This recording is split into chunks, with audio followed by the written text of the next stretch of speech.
Русия Федерациясында шымдеке акимиятке қаршы акциялар кечірілі.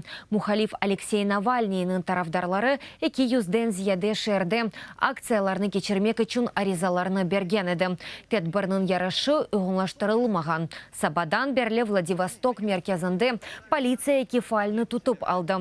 Шер думасының депутаты Юрий Кучин ве фаали Максим Шинкаренканың ОМОН аразылыларға яқын келді. Дөгуш қопты. Акцияның бір қач иштиракчысыны автозакларда алып кеттілер. Қазанда полиция акимиет еле ұғынлаштырылған митингінің тәшкілиятчысыны тұтты.